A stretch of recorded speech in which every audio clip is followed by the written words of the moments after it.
Hello दोस्तों, आप सभी का the logical Indian YouTube channel में बहुत बहुत स्वागत है। मैं हूं एडवोकेट पंकज कुमार त्रिपाठी, लखनऊ से। दोस्तों, अभी मैं कुछ दिन पहले डॉक्टर लक्ष्मण यादव से सवाल किया और फिर मैंने यादव समाज पर एक कठोर प्रहार करते हुए वीडियो भेजी है। तमाम लोग ये कहना शुरू कर दिए कि ये इनके एजेंट हैं, उनके एजेंट हैं। एकदम धैर्य रखिए, इस देश में एक कबीर दास को पैदा होने दीजिए, यही मैं आपसे निवेदन करता हूं। तो आज की वीडियो का शीर्षक है भाजपा या कांग्रेस, ब्राह्मणों की दुर्दशा के लिए ज्यादा दोषी कौन। इसका एक दूसरा भी शीर्षक मैं सुना दे रहा हूं कि भाजपा कांग्रेस ने बारी बारी ब्राह्मणों से की गद्दारी। जहां मैं ब्राह्मण शब्द कह रहा हूं वहां आप सवर्ण भी रख करके मेरी वीडियो को सुन सकते हैं। एक बात और निवेदन करूंगा कि एक वीडियो में कभी एक ही टॉपिक पर चर्चा होगी, तो इसी में मत सोचिए कि ये वाली बात उन पर क्यों नहीं कही, उन पर भी कही जाएगी।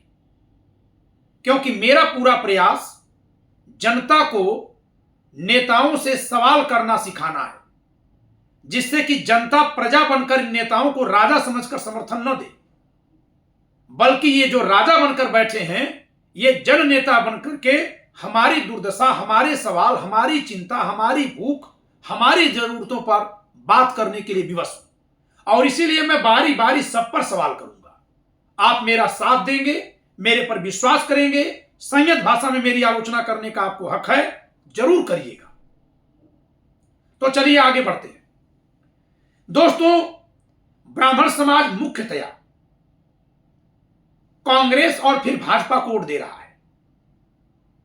यहीं पर एक लाइन स्पष्ट कर दूं कि 2007 के चुनाव में ब्राह्मण समाज बीएसपी को वोट किया है, तो 2012 के चुनाव में उत्तर प्रदेश के अवध क्षेत्र की सीटों को देख लीजिएगा, समझ में आपको आ जाएगा।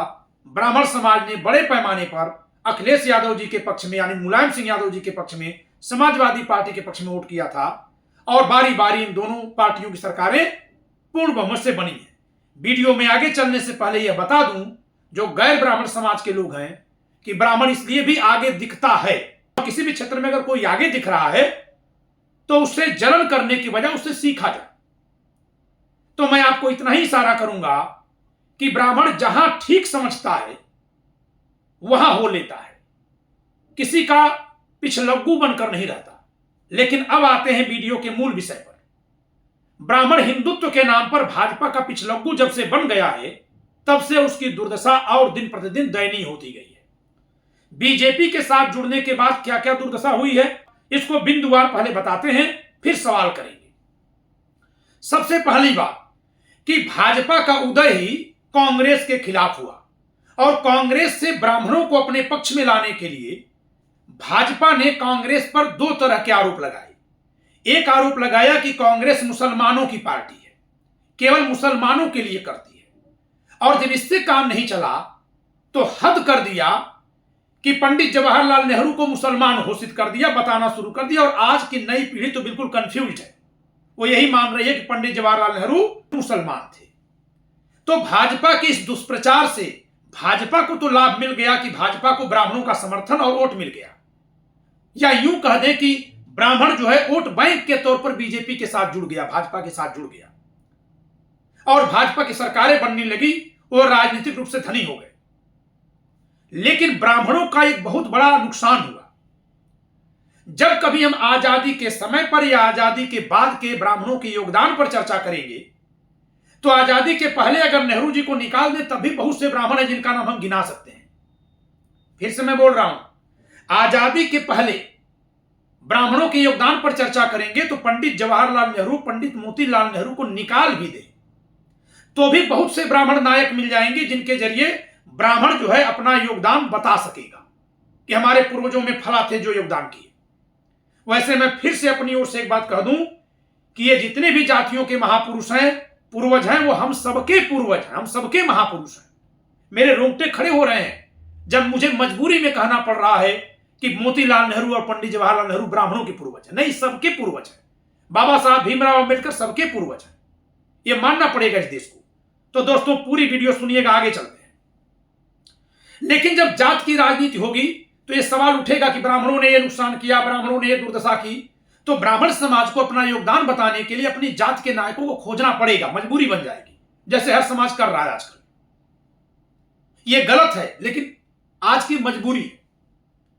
तो जब भाजपा के लोग पंडित नेहरू को मुसलमान साबित कर दिए, तो फिर वे बता दें कि आजादी के बाद से उनके पास वो कौन सा ब्राह्मण है कि जिसके योगदान को बताकर गिनाकर ब्राह्मण समाज यह कह सके कि नहीं, भारत की आजादी मिलने के बाद, संविधान लिखने के बाद, संविधान लागू होने के बाद, ये देखो हम ब्राह्मण योगदान कर रहे थे। भाजपा और संघ में तो इतनी भी ताकत नहीं है कि वो कह दे कि गोलवलकर इस तरह से त्याग कर रहे थे तो हेडगेवार ने ये वाला आदर्श स्थापित किया था। हिम्मत तो कहकर बता दीजिए आप।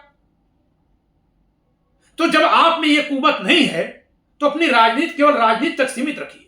पंडित नेहरू को मुसलमान मत बनाएगी, क्योंकि पंडित नेहरू वो ब्राह्मण हैं, जी हां, जात से जन्म से ब्राह्मण है। तो पंडित नेहरू वे ब्राह्मण हैं जो पूर्ण बहुमत की सरकार अकेले अपने दम पर बनाते थे, यानी समाज के लोग उन पर विश्वास करते थे। पूरे भारत के लोग पहले आम चुनाव में 364 सीटें पाए थे, जो उस समय की लोकसभा में 78% सीटें थी। जब सरदार पटेल दुनिया में नहीं थे, 15 दिसंबर 50 को गुजर गए थे, 30 जनवरी 1948 को गांधी जी गुजर चुके थे और बाबा साहब अलग पार्टी बनाकर लड़ रहे थे। शेड्यूल कास्ट फेडरेशन, जात सूचक संज्ञा से बनी उनकी पार्टी थी।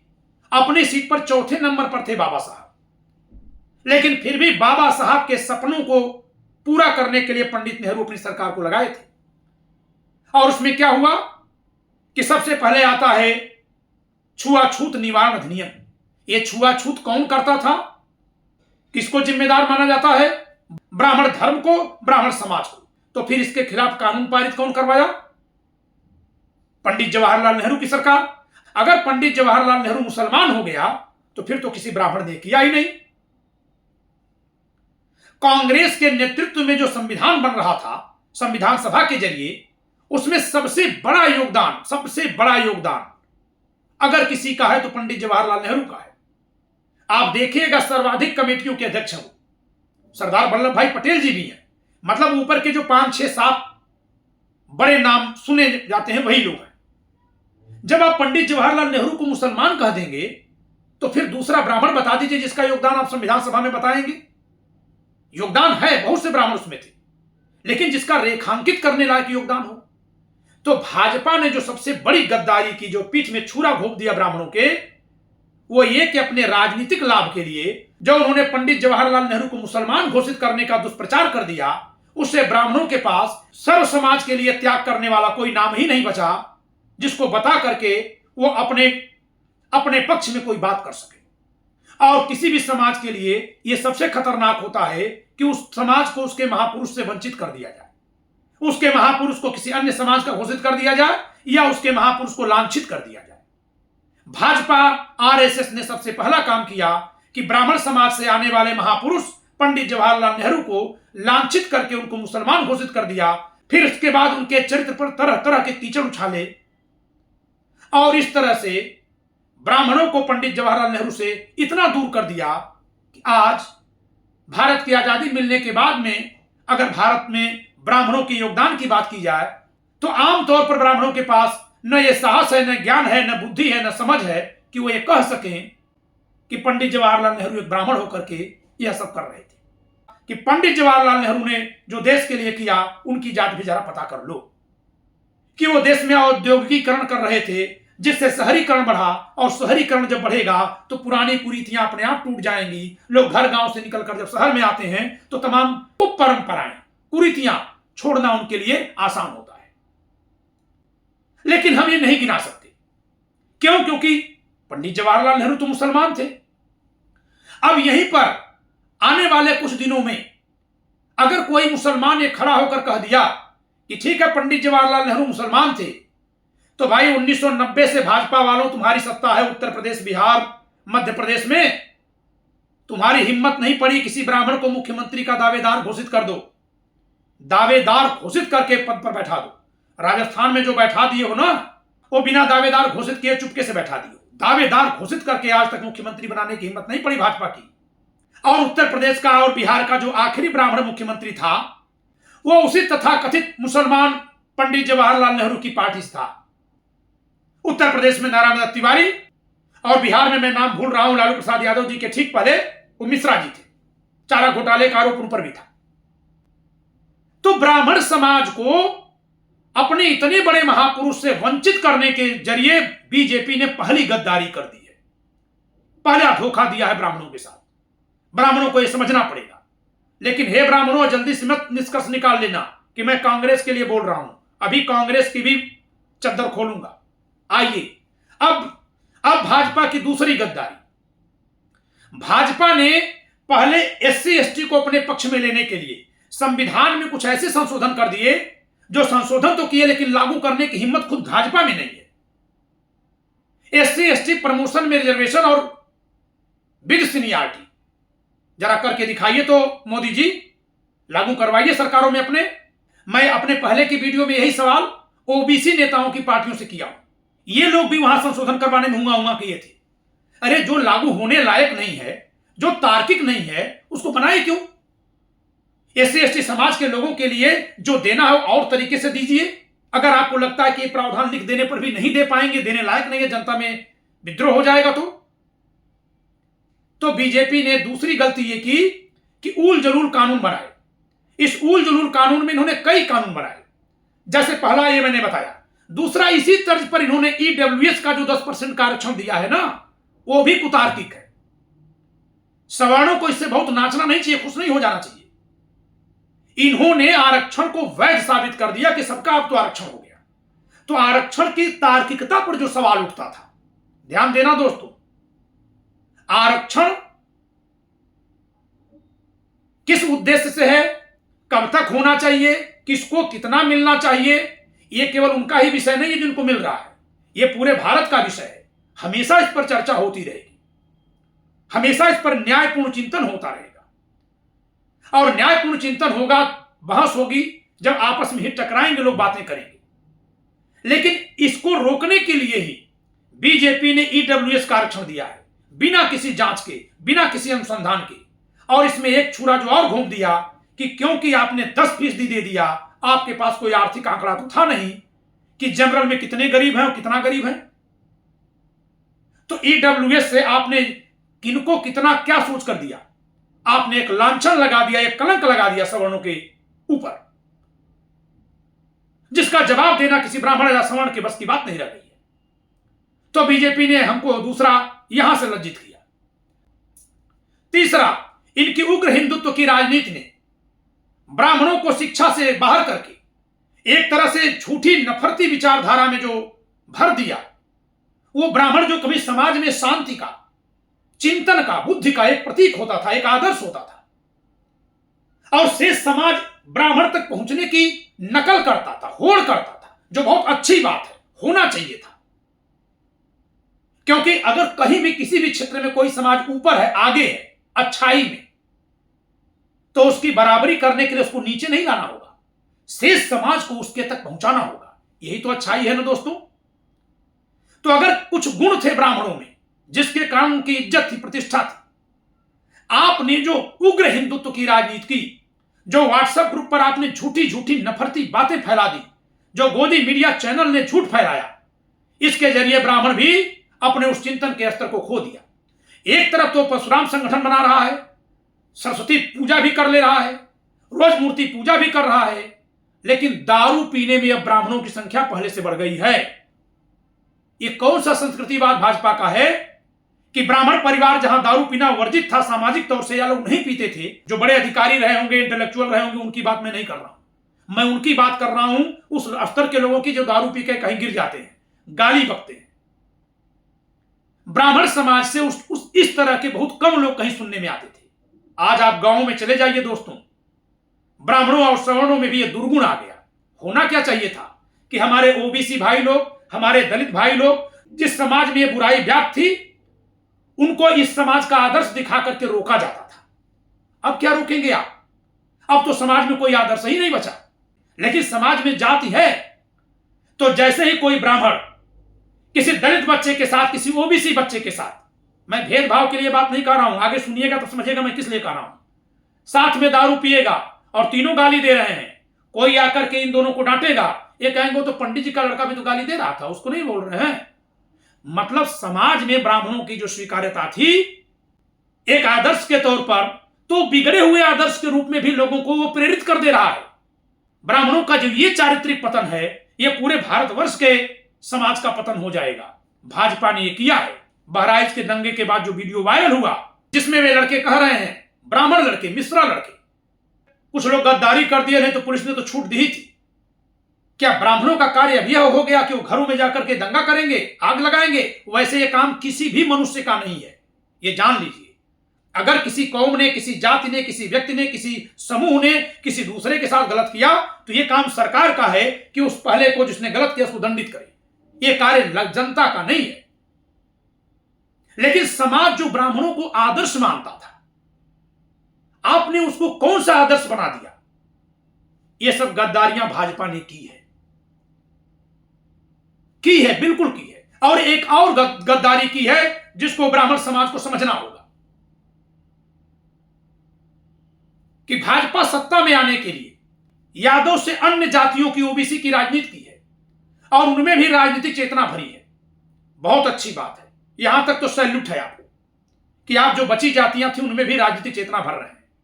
लेकिन आप किस तरह से राजनीतिक चेतना भर रहे हैं भाजपा वालों कि वह राजनीतिक चेतना उन जातियों को ब्राह्मणों के साथ मिलकर भाजपा को वोट देने के लिए तो तैयार कर रही है, लेकिन ब्राह्मण कहीं चुनाव लड़ रहा है, ग्राम प्रधानी का, बीडीसी का, तो वहां वो जातियां ब्राह्मण से नफरत कर रही हैं। यानी जहां भाजपा के प्रति उनमें प्यार तो पैदा हो गया, लेकिन ब्राह्मणों के प्रति नफरत बढ़ती जा रही है। और इस पर आप मौन हैं। और इस नफरत बढ़ने में एक बहुत बड़ा कारण है ब्राह्मण का अपने आदर्श से नीचे गिर जाना। वो कहता है ये तो दारू पीता है, ये तो हमारे साथ वहां दंगा कर रहा था। तो बीजेपी की राजनीति ने ब्राह्मणों और सवर्णों का कई तरह से पतन कर दिया है। अगला सवाल भाजपा से कि भाजपा बिहार में 2006 से लगातार समर्थन देकर के नीतीश कुमार जी को मुख्यमंत्री बनाए हुए है। बमुश्किल साल, 1.5 साल का अपवाद है जब तेजस्वी जी के सहयोग से नीतीश जी मुख्यमंत्री थे। जिस समय नीतीश जी, तेजस्वी जी सत्ता में थे, वहां जाति जनगणना हुई और आंकड़े निकल कर आए। 24% ब्राह्मण गरीब पाए गए, 25% सवर्ण गरीब पाए गए। दोस्तों, अगली लाइन जो मैं बोल रहा हूं इसका यह मतलब नहीं कि अन्य गरीबों की बात मैं नहीं कर रहा हूं या नहीं करूंगा, लेकिन क्योंकि आज ब्राह्मण और सवर्ण बनाम बीजेपी की बात मैं कर रहा हूं तो मैं सीमित बात कर रहा हूं। तो बीजेपी से क्यों नहीं सवाल किया जाए कि 2006 से 2024 18 वर्षों तक लगातार सत्ता में रहने के बावजूद भी ये 24% जो ब्राह्मण गरीब हो गए हैं, जो 25% सवर्ण गरीब हो गए हैं, इसके लिए बीजेपी और नीतीश कुमार कितनी जिम्मेदारी लेते हैं? कितनी जिम्मेदारी लेते हैं बताएं? क्योंकि वहां तो सन 1989 से कांग्रेस सत्ता में है ही नहीं, 1989 से। तो यह सवाल लालू जी से होगा तो वो कह देंगे कि भाई हम तो एंटी सवर्ण राजनीति किए, जबकि सवाल तो उनसे भी बनेंगे कि फिर 43% और 33% ओबीसी और दलित कैसे गरीब है, एकदम बदतर जिंदगी जी रहे हैं। लेकिन अभी सवाल बीजेपी से हो रहा है। तो कांग्रेस तो वहां सत्ता में नहीं है। आपके रहते ब्राह्मण कांग्रेस छोड़कर आपके पास आए थे, सवर्ण कांग्रेस छोड़कर आपके पास आए थे। ये बिहार के आंकड़े क्या बता रहे हैं भाजपा वालों? आपने झूठ की खेती जो की है ना, इससे देश का और सवर्णों का जो पतन हुआ है उस पर आपसे सवाल क्यों ना पूछे जाए? अभी इतने पर ही भाजपा को छोड़ते हैं, अब कांग्रेस की तरफ चलते हैं। कांग्रेस ये बताए कि जब आपके पूर्वज संविधान सभा में बैठकर संविधान लिखे तो संविधान में जो मूल अधिकार लिखे गए, इन मूल अधिकारों के सारे अनुच्छेद ब्राह्मणवाद के खिलाफ लिखे गए। जैसे पहला, समानता का नियम, ब्राह्मणवाद में समानता का नियम नहीं है। दूसरा लिखा गया, हर घाट पर, हर तालाब में, हर होटल में, हर रेस्टोरेंट में सब लोग एक साथ बैठकर खाना खाएंगे, कोई किसी को नहीं रोकेगा। यह नियम भी ब्राह्मणवादी व्यवस्था के खिलाफ था। तीसरा, सरकारी नौकरी में हर किसी को जगह मिलेगी, रिजर्वेशन भी मिलेगा। पहले था जाति के हिसाब से, वर्ण के हिसाब से नौकरी मिलेगी, तो यह भी पुरानी व्यवस्था के खिलाफ था। छुआछूत रोका जाएगा, यह भी उसके खिलाफ था, अनुच्छेद 17। अनुच्छेद 19, हर कोई अपनी पसंद का रोजगार व्यवसाय कर सकेगा। ब्राह्मणवादी व्यवस्था जिसको हम कहते हैं, जो परंपरागत है लेकिन लोग कहते हैं ब्राह्मणवादी व्यवस्था, और उसके बने रहने में शेष समाज अगर जिम्मेदार है तो सर्वाधिक जिम्मेदारी ब्राह्मणों की है, सर्वाधिक, संपूर्ण नहीं। और लोग जो अपनी जिम्मेदारी से भाग रहे हैं, यह कदापि अन्याय की विचार है, यह वोट बैंक की राजनीति के लिए है। ब्राह्मण ज्यादा जिम्मेदार है, लेकिन गए ब्राह्मण भी मुक्त नहीं हो जाएंगे। तो कांग्रेस के लोग बताएं कि जब आप ये संविधान सभा में बैठकर ये सब बना रहे थे, तो ब्राह्मण समाज आपके साथ था कि आपके खिलाफ था? संविधान में जो मूल अधिकार आपने लिखा, क्योंकि संविधान सभा में कांग्रेस ही बहुमत में थी, तो कांग्रेस बताए कि इसमें लिखे सारे अनुच्छेद पुरानी परंपरागत व्यवस्था के ठीक उल्टे हैं। क्या इसके बनने के खिलाफ भारत का ब्राह्मण समाज विद्रोह पर उतरा था, या कि कांग्रेस के साथ खड़ा था? अगर कांग्रेस के साथ खड़ा था, तो आज जब सवाल उठ रहे हैं कि ब्राह्मणों ने यह अन्याय किया, ब्राह्मणों ने वो अन्याय किया, ब्राह्मणों ने वो अन्याय किया, तो राहुल गांधी जो मोहब्बत की दुकान खोलते हैं, नफरत छोड़ो भारत जोड़ो के नारे लगाते हैं, वो मौन क्यों साध जाते हैं? उनके जुबान से ये बात क्यों नहीं फूटती कि नहीं तुम गलत कह रहे हो? ब्राह्मण समाज के लोगों ने सबसे बढ़ चढ़ करके साथ दिया था उन कुरीतियों के खिलाफ जिनके वाहक होने का उन पर दोषारोपण है। क्यों नहीं कहते राहुल गांधी आप? क्या आपका दायित्व नहीं है कि आपके साथ जो खड़े हुए थे और जो आपसे दूर हो गए हैं उनको आप पूछें? तो एक बात आपको बता दे रहा हूं राहुल गांधी जी, गफलत में मत रहिएगा। आपको लग रहा है कि ब्राह्मण आपकी तरफ नहीं आएगा, भाजपा ही हो गया है, तो आप ये मान लिए होंगे तो मान लीजिएगा। और आपको लग रहा है कि जाति जनगणना का नारा लगा करके या 90% लोगों के संसाधनों पर 10% का कब्जा का जुमला फेंक करके शेष जात के लोग आपको अपना मान करके वोट दे देंगे, तो बहुत बड़ी गफलत में आप हैं। हरियाणा में जीतता हुआ चुनाव आप केवल इस नाते हार गए कि एक अदना साहब के नेता का नाम उछाल दिया गया कि ये कुमारी शैलजा सीएम क्यों नहीं बनेगी, और उस जात के सारे लोगों ने अपनी जात के अपमान के खिलाफ बीजेपी को वोट दे दिया, लेकिन आपको वोट नहीं दिया। यह है आपकी औकात। अरे जब ब्राह्मणों से नफरत हो जाएगी शेष समाज में राहुल गांधी, तो भाजपा चाहे जितना कह दे कि पंडित जवाहरलाल नेहरू मुसलमान था, शेष भारत के लोग ये नहीं कहते हैं, वो ये मानते हैं कि ब्राह्मण थे। और मिस्टर राहुल गांधी, ये ब्राह्मणों के खिलाफ नफरत फैलाने वाले लोग आपको भी ब्राह्मण ही मानकर नफरत फैलाते हैं। तो आप तो दोनों तरफ से ब्राह्मणों के साथ गद्दारी कर रहे हैं। आप अगर अपने मुंह से कहते कि जिस समय संविधान पारित हुआ, संविधान सभा में कांग्रेस के इतने लोग थे, इसमें से इतने लोग ब्राह्मण थे और इन लोगों ने पक्ष लिया था, फिर सरकार जो पहली बनी है उसमें इतने ब्राह्मण थे, इन लोगों ने पक्ष लिया है, आप इनको बताइए कि औद्योगिकीकरण आपने क्यों करवाया था, बड़ी बड़ी फैक्ट्रियां आपने क्यों बसाई थी? ये बाबा साहब चाहते थे फैक्ट्री बने, लेकिन बाबा साहब के पास कोई संसाधन नहीं था, और गांधी जी चाहते थे कि पुरानी व्यवस्था चले, लेकिन नेहरू को जब सत्ता मिलती है तो फैक्ट्री बसाते हैं भारत में। क्या नेहरू जी ये नहीं जान रहे थे कि इससे छुआछूत खत्म हो जाएगी, ब्राह्मणों की सर्वोच्चता जो तथाकथित है, जो नकली है, ढोंगी है, वो खत्म होगी? तो क्या नेहरू जी एक ब्राह्मण होकर के इस तथाकथित ढोंगी पाखंडवाद को खत्म करने का प्रयास नहीं किया? उनका योगदान नहीं है? आप ब्राह्मणों पर लांछन तो रोज लगा रहे हैं, 10% के पास 90% का संसाधन। क्या आपको जो बिहार के 24% ब्राह्मण गरीब निकले हैं, उनके घरों में भी संसाधन दिखता है? क्यों न माना जाए कि आप भी नफरत की राजनीति कर रहे हैं? तो अगली बात आप बताइए कि 2000 से आपकी पार्टी बिहार में लालू प्रसाद यादव जी के समर्थन में खड़ी हो गई है और तब से लगातार उस पार्टी के समर्थन में है।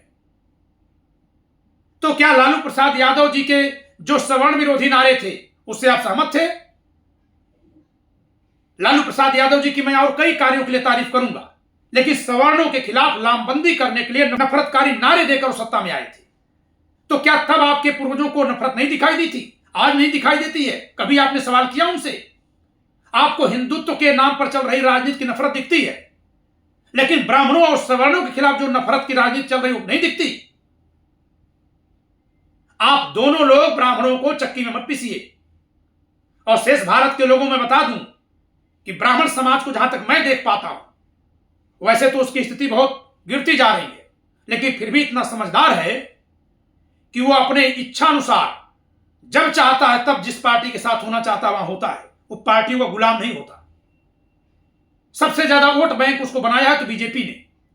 लेकिन ब्राह्मणों, जरा आप भी देख लो कि इस भाजपा की हिम्मत नहीं है कि जो कुछ भी आपको देते हैं ये खुलेआम आपको दे दे। हमें हक चाहिए ना, हमें कोई चोरी तो नहीं चाहिए कि चुपके से कोई हमको दे कुछ। क्या ब्राह्मण कभी बिना स्वाभिमान के जिएगा? तो फिर इस परशुराम संगठन का मतलब क्या है? इसलिए ब्राह्मणों जागो और किसी भी पार्टी को अपना शाश्वत दुश्मन और किसी दूसरी पार्टी को अपना शाश्वत नेता मत मानो। इनसे सवाल आप करो, इनसे आप सवाल करो।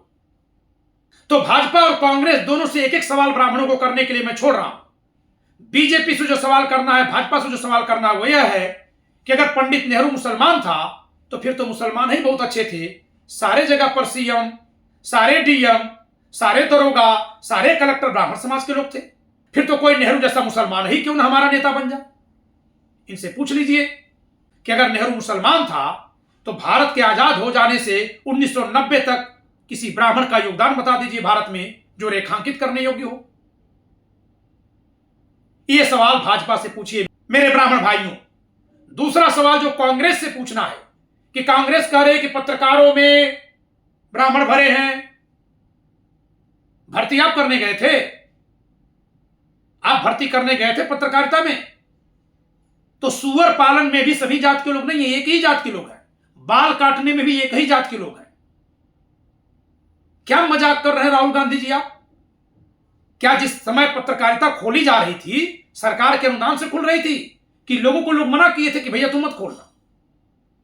ऐसा हुआ था क्या? आप ये नफरतकारी बात क्यों फैला रहे हैं? हां, ये जरूर है कि ब्राह्मण उसमें ज्यादा है, लेकिन ब्राह्मण इसलिए नहीं ज्यादा है क्योंकि ब्राह्मण है और इस तरह तो घुस गए उसमें।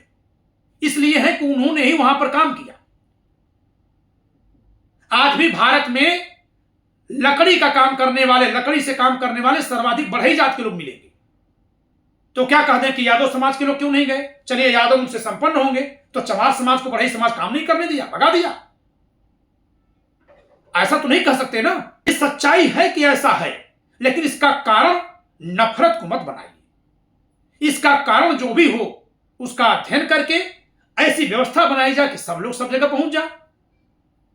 लेकिन अगर मीडिया में ब्राह्मण ज्यादा हैं तो मैं फिर से बोल रहा हूं कि सुअर पालन भी एक व्यवसाय है, मांस की दुकान चलाना भी व्यवसाय है। लोग जिंदगी जी रहे हैं।